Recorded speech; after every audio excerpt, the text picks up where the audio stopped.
The Russian oligarchs are facing a lot of sanctions in the West. A total of 19 Russian oligarchs have been sanctioned so far. They have said to have lost a cumulative wealth of almost about $18 billion in just the last 10 days, mostly due to asset seizures and financial penalties. So who exactly are these individuals? How much influence do they really wield in Russia and on the Russian president? And the question, of course, is, will sanctioning these Russian billionaires actually make any difference in the war in Ukraine? Our next report gets you the details. It's not the best of times to be a Russian oligarch. Putin's invasion has made them targets of Western sanctions. Their assets are being frozen. Their fortunes are dwindling. Before we tell you how, you must know who these oligarchs really are. Russian business tycoons who've amassed billions in personal wealth by leveraging their connections to the Kremlin. Most of them rose to prominence in the 1990s, thanks to vast privatization and economic reforms that followed the disintegration of the Soviet Union. 3 decades on, they're being sanctioned for the war in Ukraine. Why? To hurt the Russian economy and put pressure on Putin.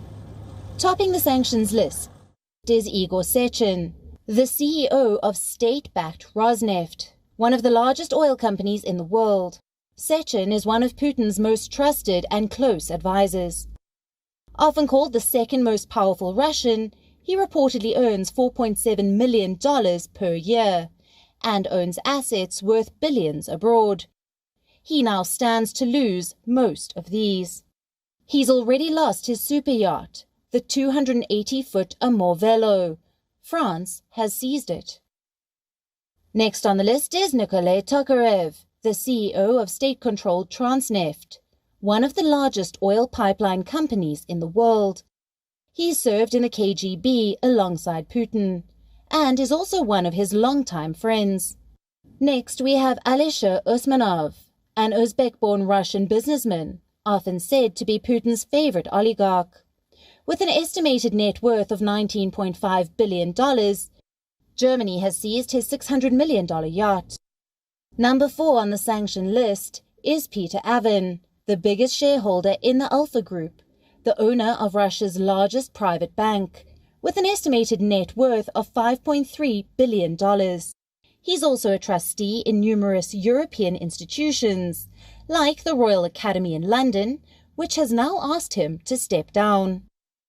In the 5th spot is Mikhail Friedman, the founder of Alpha Group, the financier and enabler of Putin's inner circle.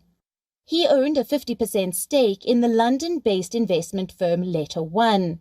He's now been forced to step down from its board of directors. His assets have been frozen. His rights as shareholder have been taken away. Letter One's employees have been forbidden from speaking to him. These were the big fish. Other names include businessman Sergei Roldugan. He was once accused of shuffling $2 billion for Putin through offshore companies. Peter Fradkov, who is said to provide financial support to the Russian defense sector. And Gennady Timchenko, the founder of Volga Group, whose fortune has fallen from $22 billion to $11 billion due to sanctions. In total, 19 oligarchs, along with 47 of their family members and associates, have been sanctioned. They've lost $80 billion in wealth. Some have broken ranks with the Kremlin and called for an end to Russia's war with Ukraine. As the sanctions intensify, it will be interesting to see if they continue to support Putin. WION is now available in your country. Download the app now and get all the news on the move.